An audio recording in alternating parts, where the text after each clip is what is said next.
हाय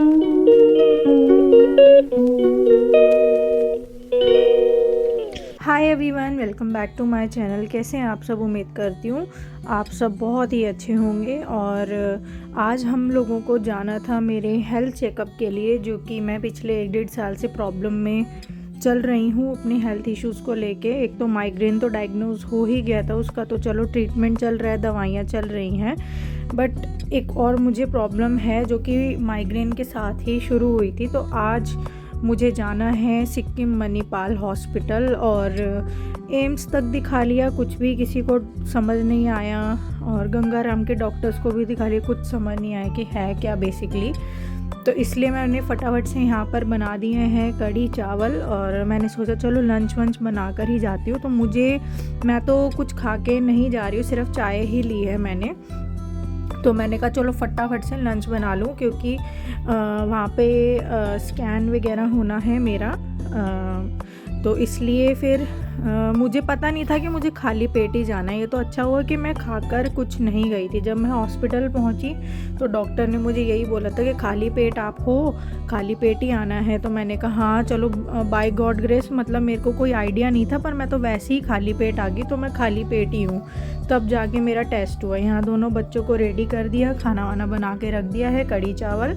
और मैं इतनी ज़्यादा नर्वस थी, मुझे कुछ समझ नहीं आ रहा था, क्योंकि पिछले 1-1.5 साल से ना डायग्नोस नहीं हो पा रहा है। और बड़ी डॉक्टर्स जहाँ जहाँ दिखाया तो उन्होंने बड़ी ही ऊटपटांग सी चीज़ें बातें बोली, तो दिमाग में एकदम सुन था मेरा दिमाग, मतलब कुछ समझ नहीं आ रहा था क्या है क्या नहीं है। इस चीज़ को लेके मैं काफ़ी नर्वस थी कि चलो अब जाके फाइनली देखते हैं कि ये वाले डॉक्टर्स अब क्या बोलते हैं। तो जब उन लोगों को मैंने सिक्किम मणिपाल में मैंने दिखाने अब जा रही हूँ, और आज मेरी फ़र्स्ट कंसल्टेंसी ही है मेरी सिक्किम मणिपाल में। मैंने अपॉइंटमेंट लिया था, क्योंकि इस हॉस्पिटल के बारे में हमारे यहाँ ही है, वैसे तो ये बहुत बड़ा हॉस्पिटल है, तो बड़ा सुना था कि ये काफ़ी अच्छा हॉस्पिटल है, डॉक्टर्स जो हैं काफ़ी अच्छी हैं।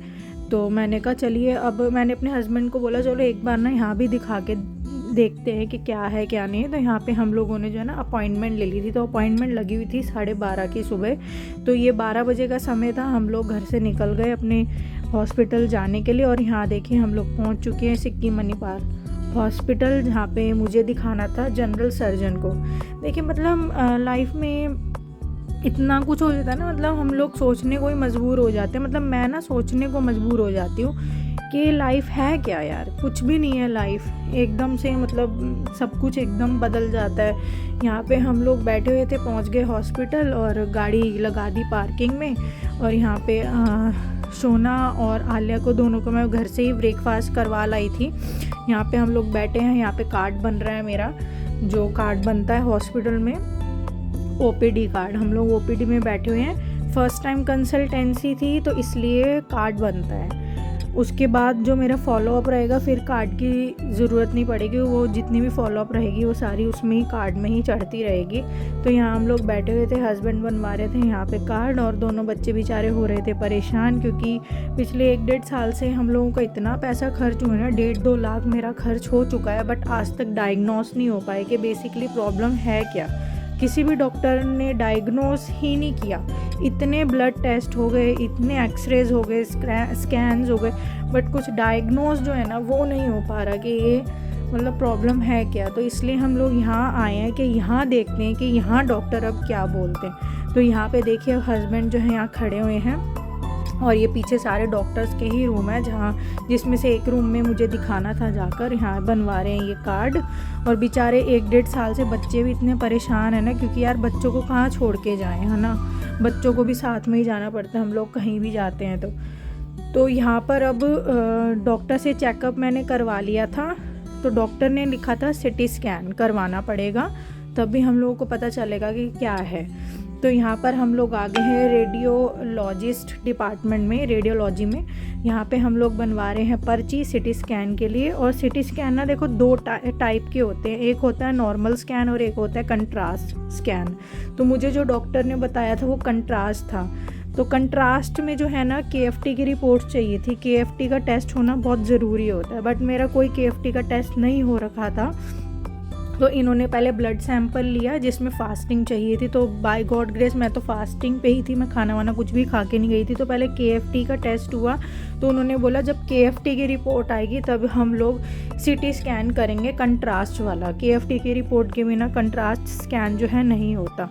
तो इसलिए फिर हम लोग ना यहाँ घर आ गए थे कि मैं ब्लड दे आई थी KFT के टेस्ट के लिए। KFT की रिपोर्ट्स आनी थी 2-2.5 घंटे बाद, तो स्कैन भी उसी के बाद ही होना था। तो हम लोग यहाँ आ गए थे घर में। तो यहाँ मशीन में कुछ कपड़े लगा के गई हुई थी, मैंने कहा चलो इतने जो है मैं कपड़े ऊपर सुखा देती हूँ, और मुझे खाली पेट ही रहना था। CT स्कैन जो होना था कंट्रास्ट वाला वो भी एम्प्टी स्टमक ही होना था, और इस समय जो टाइम हो रहा था 3:30 के आसपास का टाइम हो रहा था। तो आप लोग देख सकते हो, मतलब सुबह से मैं सिर्फ भूखी ही थी, सिर्फ 1 कप सिर्फ चाय ही लिया हुआ था, सुबह से भूखी थी। यहाँ फिर इतने मैंने बच्चों को कहा तुम लोग सब खाना खा लो, कढ़ी चावल मैं बनाई गई थी, तो यहाँ दोनों बच्चों को मैंने फिर खाना वाना खिला दिया था। उसके बाद हम लोग फिर निकल पड़े, हस्बैंड ने भी खाना खा लिया था। यहाँ फिर हम लोग निकल पड़े अपने हॉस्पिटल के लिए स्कैन कराने के लिए। यहाँ पे KFT की रिपोर्ट आ चुकी थी, और कंट्रास्ट स्कैन कराने के लिए जो है KFT का रिपोर्ट बहुत ज़रूरी होती है। तो बस उसी का ही हम लोग वेट कर रहे थे। अगर KFT का टेस्ट मैंने पहले ही करा रखा होता तो मेरा स्कैन जाते ही हो जाता, बट यहाँ पे कंट्रास्ट होना था, मैंने KFT नहीं कराया था। तो पहले KFT हुई सुबह, उसकी अब रिपोर्ट्स आ गई थी। तो अब यहाँ पे मैं रेडी हुई हूँ कंट्रास्ट स्कैन के लिए। यहाँ हाथों में मेरे लगाया गया कैन्यूला, क्योंकि कंट्रास्ट स्कैन में ना इस कैन्यूला के थ्रू ही दवाई कुछ बॉडी में डाली जाती है, जिससे कि फिर वो स्कैन होता है। तो इसलिए यहाँ पे सिस्टर ने जो है ड्रेस वगैरह मेरी चेंज करवा ली थी, और यहाँ पे हाथ में जो है मैं आप लोगों को दिखा रही हूँ कैन्यूला लगा दिया था। और फिर मैं अंदर गई, फिर वहाँ पर जब अंदर मैं मशीन में लेटी तो मेरे हाथ में इस कैन्यूला के थ्रू जो है बॉडी में एक दवाई डाली गई, जिसके बाद स्कैन हुआ। तो कंट्रास्ट इसलिए अब मुझे समझ आएगा KFT क्यों मांगी थी, उस दवाई की वजह से KFT मांगी थी, ताकि अगर KFT में मतलब किडनीज़ में अगर कोई दिक्कत होगी तो वो वाली दवाई जो इसके थ्रू बॉडी में देनी थी फिर वो नहीं दी जाती। तो आप लोग देख रहे हैं यार, मतलब क्या बताऊँ यार, इतना कुछ मैं पिछले 1-1.5 साल से सफ़र कर रही हूँ, अभी भी डायग्नोस नहीं हो पा रहा है कि है क्या। बहुत ही ज़्यादा मैं परेशान चल रही हूँ। एवरीवन, मैं अब आप लोगों को मिल रही हूँ नेक्स्ट डे, और नेक्स्ट डे की दोपहर हो रही, शाम होने वाली, 3 बज रहे हैं इस टाइम। तो अब मैं आप लोगों को मिल रही हूँ, और आप लोगों ने पूरा ब्लॉग देखा कि 1 साल से मैं जो है ना इधर उधर बस धक्के ही खा रही हूँ। ठीक है, आज तक जो है जिस एम्स तक मैं चली आज तक कुछ पता नहीं चल पाया। तो देखते हैं इस बार कुछ पता चल पाता है कि नहीं, और hope for the best and fingers cross कि ऐसा वैसा कुछ ना आए, बस सब कुछ नॉर्मली हो, सब कुछ ठीक हो। और यही है बस। रिपोर्ट्स अभी आई नहीं है, आएंगी 2 दिन बाद। तो फिर हमें फिर से कंसल्ट करना है उन्हीं डॉक्टर को, सिक्किम मणिपाल में ही, और वहीं से ही हमने स्कैन करा लिया। मेरी हालत इतनी ख़राब हो गई थी, आप लोगों ने देखा ना कैन्यूला लगाया गया था यहाँ पर, ये अलग स्कैन था।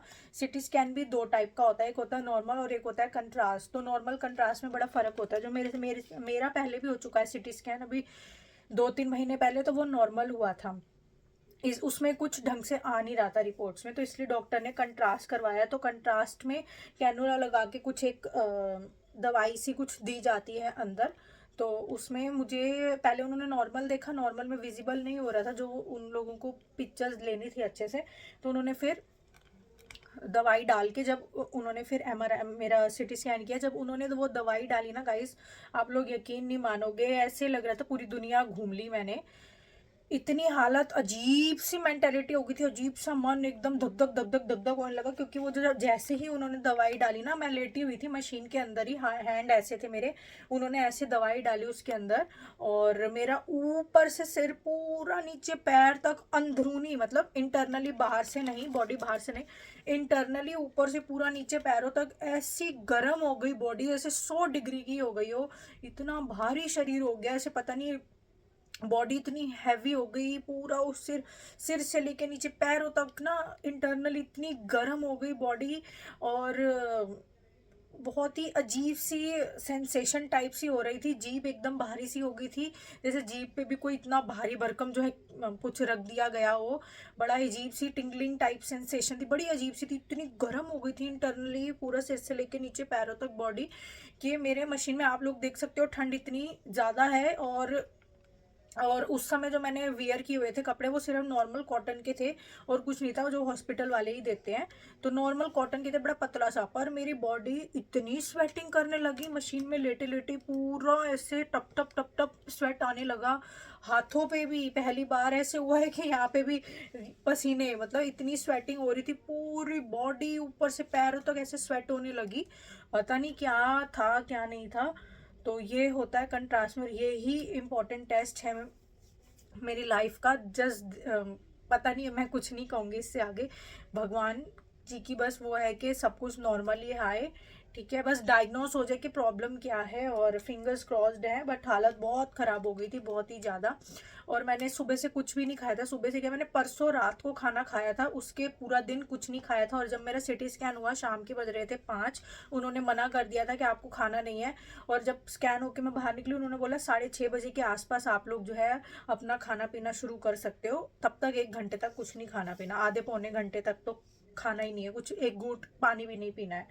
तो पूरा दिन मैंने कुछ नहीं खाया था। और फिर मैं घर आई, जब मैं स्कैन से बाहर आई तब उस समय इतना फील नहीं हो रहा था, बट थोड़ा डर सा उस दौरान लग रहा था। मैं घर आई तो मेरे सिर में इतना, मेरा सिर पकड़ गया, मेरे सिर में इतना तेज़ दर्द होने लगा कि बस पूछिए मत। और आईज में दर्द होने लगा, पूरा सिर ऐसे, क्योंकि मुझे माइग्रेन की भी दिक्कत है, पूरा सिर दर्द हो रहा था, आंखों में दर्द हो रहा था, ऐसे पानी आ रहा था। जैसे ये बोले मुझे रो क्यों रही है, मैंने कहा मैं रो नहीं रही हूँ, मेरे सिर में दर्द हो रहा है। जिनको माइग्रेन की दिक्कत है ना, उनको ना ऑटोमेटिकली आंखों से पानी आने लग जाता है जब ज़्यादा सिर दर्द बढ़ जाता है। तो ऐसी हालत हो गई थी। मैंने घर आती फटाफट इतने ढेरों बर्तन जो मैं सुबह छोड़ के गई थी वो आके धोए, जैसे तैसे भाई सिर दर्द में। फटाफट मैंने फिर मोलका मसूर की ही दाल बना दी मैंने, और रोटी वोटी बना के बच्चों को खिला के सबको टाइमली ही मैं फिर सो गई। फिर तो सुबह उठी हूँ मैं बड़े आराम से। तो बस इसलिए बड़ी ही अजीब सा ही डे था कल। बस ये है कि टेस्ट अच्छे से हो गया, अब रिपोर्ट्स आएंगी तो फिंगर्स क्लोज्ड है, देन सी के क्या है क्या नहीं है सब कुछ मैं आप लोगों के साथ शेयर करूँगी। बस यही है यार, बस डर लगता है बहुत ज़्यादा ना, और कुछ नहीं। तो बस अभी बच्चे टीवी देख रहे हैं अपना दोनों, तो अभी मैं थोड़ा बहुत फ्री हुई हूँ, फ्री तो क्या ही हुई हूँ, मैं यहाँ आई हूँ अपना थोड़ा सूट्स का काम देखने के लिए, कुछ ऑर्डर्स लगाने थे वो लगाने लगी हूँ, और कुछ सूट्स की वीडियोस बनानी थी तो वो बनाने लगी हूँ। तो आए हैं इस रूम में, तो मैंने कहा चलो इस व्लॉग का तो एंड करें, पता नहीं कब से चल रहा है ये वाला व्लॉग। तो चलिए फ्रेंड्स, मिलते हैं आपसे नेक्स्ट वीडियो में, नेक्स्ट व्लॉग में। तब तक के लिए बाय बाय, टेक केयर। मेरे चैनल से जुड़े हो और मुझे ऐसे ही आप अपना सपोर्ट दीजिए। और जो लोग मेरे बिजनेस पेज पर नहीं जुड़े हैं, इंस्टाग्राम पे एनफ क्रिएशंस के नाम से है, मेरा सूट्स का ऑनलाइन बिजनेस है। तो बहुत ही अच्छे अच्छे trending suits with high quality आप लोगों को मैं देती हूँ, ऑल ओवर इंडिया मैं फ्री डिलीवरी देती हूँ। तो आप लोग मेरे से वहाँ भी जुड़ सकते हो, मेरे Instagram business page enough creations के नाम से। तो चलिए फ्रेंड्स, यहीं करते हैं इस वीडियो का तो फिलहाल यहीं पर एंड। मिलते हैं आप लोगों से नेक्स्ट वीडियो में, नेक्स्ट व्लॉग में। तब तक के लिए bye bye, take care and keep supporting me.